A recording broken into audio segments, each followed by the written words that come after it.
bienvenue dans cette nouvelle vidéo. Aujourd'hui, je vais vous expliquer les 5 erreurs à éviter absolument en 2026 pour devenir rentable en trading. Avant de commencer, je t'invite tout simplement à t'abonner à la chaîne pour louper aucune des prochaines vidéos, à liker et commenter la vidéo en me disant le conseil qui t'a le plus aidé peut-être toi auparavant ou que tu trouves le plus pertinent. Commençons dès maintenant. Le conseil numéro 1 que je peux vous donner, c'est vraiment d'arrêter de chercher la stratégie miracle en trading. Il faut savoir que beaucoup vous pensez que le problème vient de la stratégie. Vous pensez qu'il existe une stratégie qui va vraiment tout changer dans votre trading. La stratégie qui fera de vous un trader rentable, qui vous fera gagner des profits tout simplement sur le marché. Alors que pas du tout, ça n'existe pas. Il faut savoir que si vous n'êtes pas rentable actuellement, c'est probablement de votre faute. C'est probablement un problème qui vient d'ailleurs. Et il n'y a pas que la stratégie en trading qui compte. Il y a tout ce qui concerne le risk management. Il y a tout ce qui concerne la psychologie, le mindset, la discipline, etc. Donc vraiment, le problème ne vient pas forcément de la stratégie. Sachez-le, il n'existe pas de stratégie miracle. Arrêtez de courir à travers ça. Ça n'existe tout simplement pas. Tout fonctionne, toutes les stratégies fonctionnent, que ce soit les concepts ICT, SMC, support résistance, fondamental, tout fonctionne. Faut savoir que vraiment, il n'y a pas une stratégie qui sera meilleure. En fait, il n'y a pas de stratégie meilleure à ça ou ça. En fait, on est tous différents. Et en fait, ce qui compte, c'est de trouver une stratégie qui nous convient personnellement et de l'adapter à soi. En fait, le but d'une stratégie, c'est d'avoir une confiance aveugle envers elle. Donc en fait, il faut juste trouver quelque chose qui vous convient, quelque chose avec quoi vous êtes en accord, quoi, euh, pour avoir vraiment une confiance aveugle en cette stratégie. Et c'est avec cette discipline et cette confiance aveugle que vous deviendrez rentable à long terme, tout simplement. Ce qui m'amène au conseil numéro 2, backtester.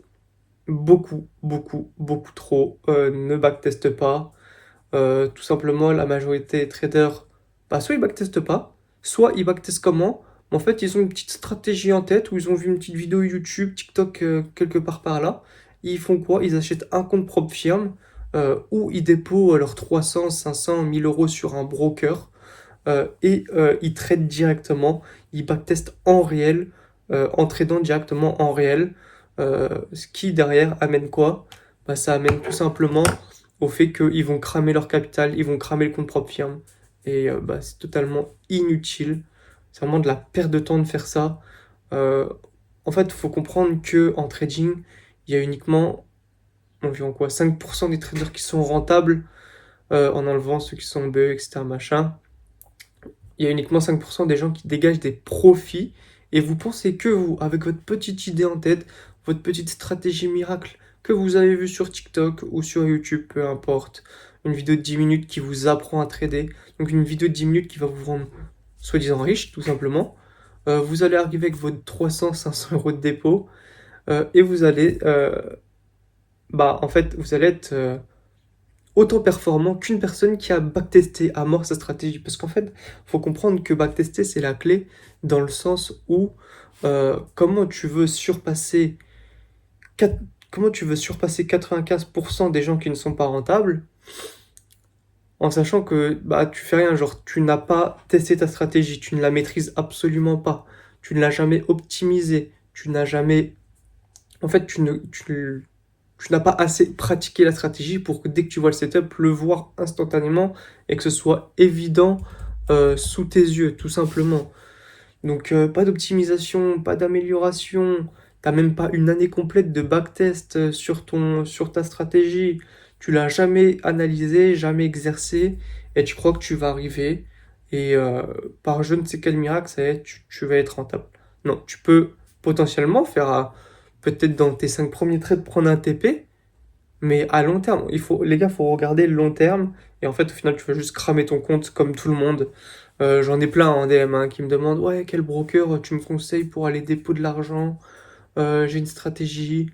J'ai déjà vu ça et j'ai envie d'essayer, voir si ça marche. Et les gars, en fait, ils font quoi? Ils déposent sur un broker, ils vont cramer leur compte.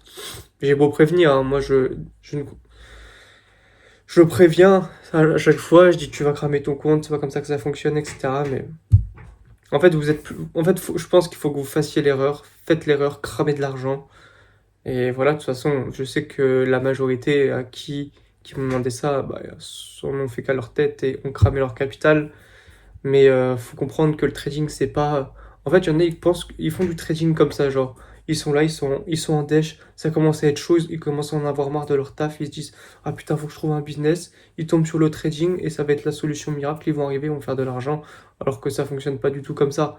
Faut savoir que c'est un vrai métier, que c'est. Il faut voir long terme sur le trading. Ça fonctionne pas comme ça, c'est pas. Ça prend énormément de temps. Il y a des gens, ça leur prend des années pour dégager leur premier payout et vous pensez que vous allez arriver et vous allez tout arracher. C'est impossible. C'est impossible. Vous allez juste être comme tous les autres, vous allez tous perdre de l'argent et après dire que le trading c'est du scam. C'est tout. Donc arrêtez de vraiment backtester, backtester, backtester. Il existe plein d'outils, je vais vous en donner. Il existe FX Replay, je crois que c'est 35 dollars par mois et ça vous permet de backtester votre stratégie avec tous les outils. Donc vous avez l'interface TradingView et vous avez en fait FX Replay qui, quand vous backtestez, va tout analyser à votre place. C'est super bien aussi pour gagner du temps. Ça analyse vos mois, combien de R. En fait, vous pouvez tout faire, ça analyse vos heures, votre performance à l'année, le win rate, tout, tout, tout, tout, tout, tout, tout, tout, tout, tout. Si vous êtes plus rentable les lundis, mardi, mercredi, enfin voilà. Par session, New York, Asiaté, London, voilà, ça analyse vraiment tout, il y a plein plein de data dessus. Moi, c'est ce que j'ai utilisé personnellement, qui a été c'est super pratique, franchement, pour 35. En général, quand vous voulez backtester une stratégie, si vous mettez à fond tous les jours, même que ce soit 2 ou 3 heures par jour en rentrant, en un mois, vous l'avez fait, au final, vous aurez payé 35, quoi. Et puis, je crois, si je dis pas de bêtises, vous pouvez arrêter à tout moment. Enfin, après, c'est à vous de vous renseigner, etc. Vous avez ça, ou sinon vous avez TradingView qui est un petit peu plus coûteux parce qu'il faut payer l'abonnement aussi ou le direct tout à l'année. Moi, je paye à l'année, par exemple, et vous pouvez repasser les bougies en replay. Mais attention, parce que je sais pas si vous avez déjà fait attention, mais quand vous passez sur les TF supérieurs, bah, ça vous spoil un petit peu la bougie. Donc FX Replay qui lui, ça, bah, c'est corrigé. Donc c'est mieux FX Replay. C'est vraiment le meilleur outil que je conseille pour backtester en tout cas. Erreur numéro 3, vous risquez beaucoup trop petit sur votre challenge. J'en vois beaucoup, j'en ai discuté avec beaucoup. En fait, vous prenez des challenges qui sont beaucoup trop gros par rapport à votre capital, à votre patrimoine, j'ai envie de dire.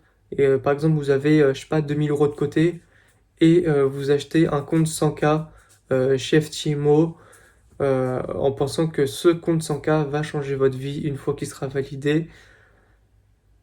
Alors que non. Alors, certains, alors il y a un peu tout type de profil, mais prenons celui qui a quand même, qui a trouvé sa stratégie, qui l'a adapté à lui, qui l'a backtesté, qui est rentable en backtest, mais qui une fois arrive, voilà, maintenant faut passer à l'action, faut agir, on est en réel.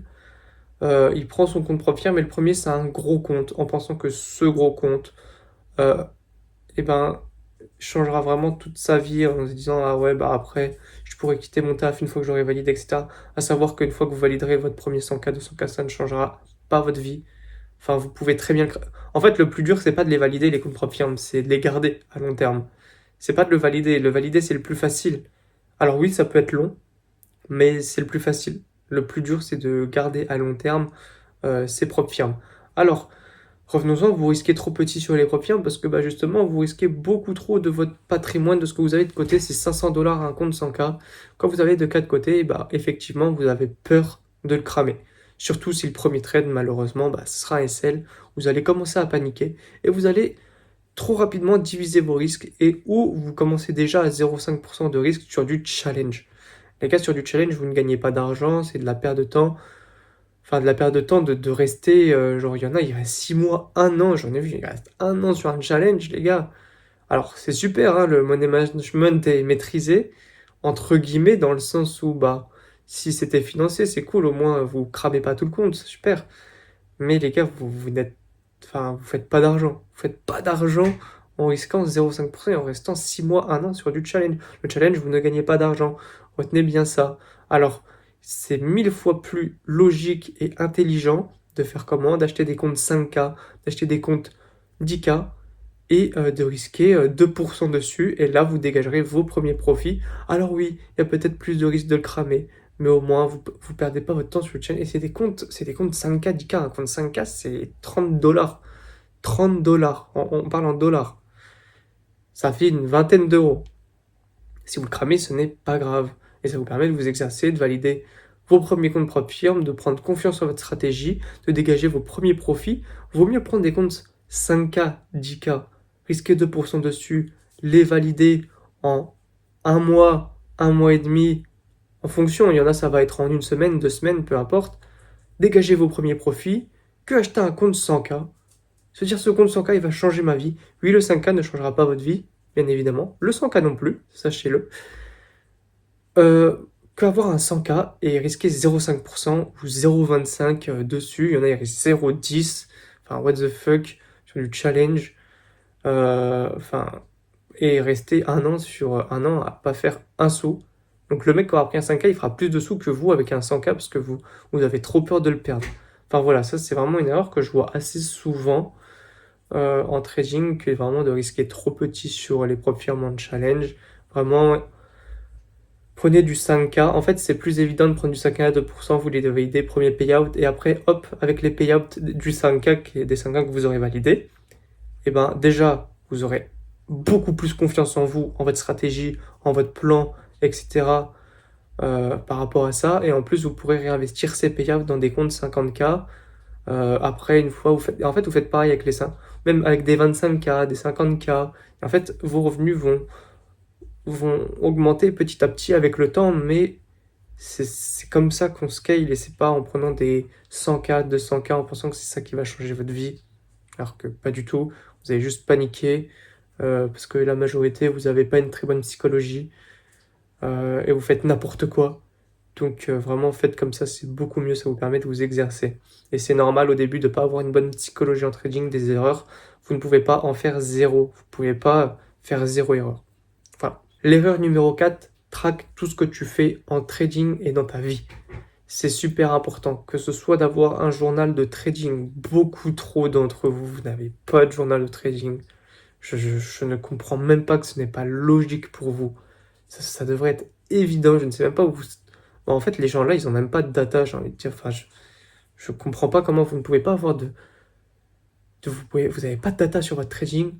C'est genre une dinguerie, vous traquez aucun trade, vous prenez une position, bah ok, allez sur le dashboard, mais allez pas dans un journal de trading, genre c'est trop une folie. Et pareil, traquez ce que vous faites chaque semaine, chaque mois, chaque année. Par exemple, bah moi j'ai mon journal de trading que j'ai déjà présenté dans d'autres vlogs. Si vous voulez le voir, n'hésitez pas à aller regarder les vlogs précédents que j'ai fait. Il est super complet, il est automatisé sur Notion, il est génial. Et ça change tout mon trading. J'ai toute ma data, j'ai tout mon backtesting dessus, les gars. Au niveau, pareil, de la data en backtesting, j'en ai genre quasiment, je crois que j'en ai 700 ou 800 data. Euh, bah, c'est ça qui aujourd'hui fait que je suis rentable. Logique, parce que j'ai ultra confiance en mon système et parce que bah, tous les jours, je rentre mes data, tous mes trades, tout ce que je fais. Pareil, j'ai un Google Doc où je marque toutes mes semaines, je fais un récap chaque fin de semaine, tous les vendredis soirs ou dans le week-end. Je fais un débrief de ma semaine, dans ce que j'ai fait, sur quoi j'ai avancé, sur quoi je n'ai pas avancé, sur quoi j'ai procrastiné, sur quoi j'ai merdé, peut-être des erreurs, des trucs que voilà, je note tout ce qui est bien, tout ce qui est pas bien, et ça me permet de tout traquer et de savoir. Et comme ça, chaque semaine, je vois, ok, la semaine d'après, est-ce que je me suis amélioré? Ok, je vais continuer de bosser là-dessus, etc.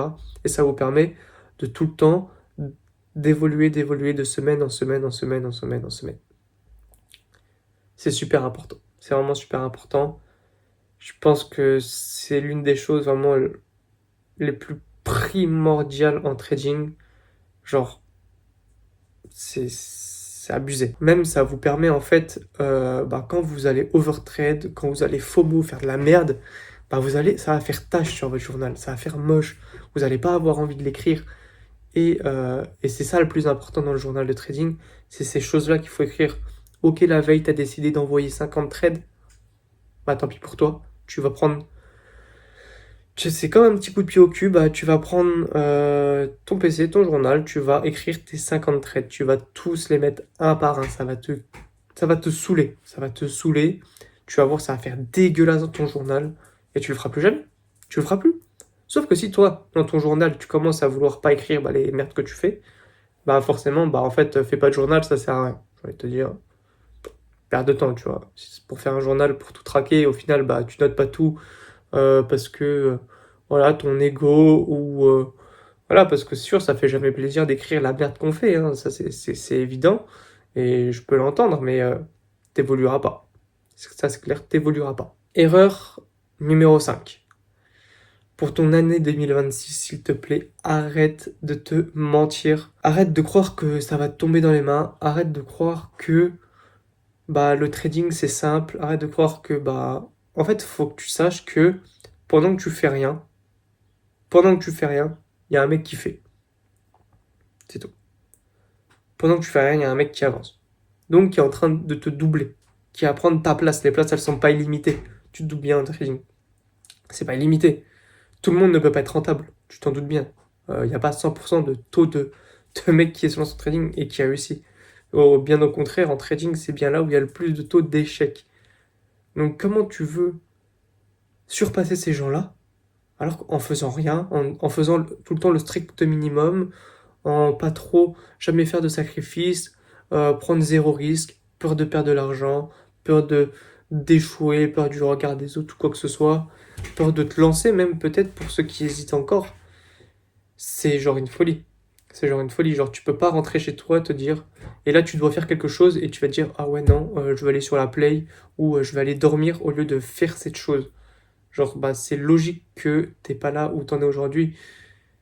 Je pense que vous l'avez déjà entendu mais genre faire tous les jours les mêmes erreurs et espérer, enfin, faire tous les jours la même chose et espérer un résultat différent, ça s'appelle clairement de la folie. Et oui, enfin, en fait, vous voulez pas changer votre quotidien, vous voulez pas, vous voulez rester dans votre confort, vous avez peur de perdre de l'argent.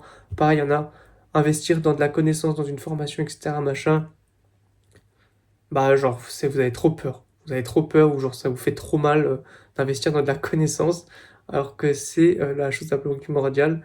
Les gars, j'ai perdu beaucoup d'argent là-dedans. Parce que moi, comme j'avais dit, j'avais fait qu'un pote, j'avais dit dans ma première vidéo, on avait perdu quasiment au total, enfin on avait investi plutôt quasiment 10 000, donc 5K chacun. Et bah, en fait, ça paraît tellement évident, enfin tu peux pas risquer zéro, tu vois, tu peux pas risquer zéro. Et puis même, la grande majorité d'entre vous, vous avez rien risqué. Enfin, en fait, vous avez peur de risquer parce que vous voyez l'argent que vous avez, vos économies, comme une finalité, alors que c'est juste un moyen.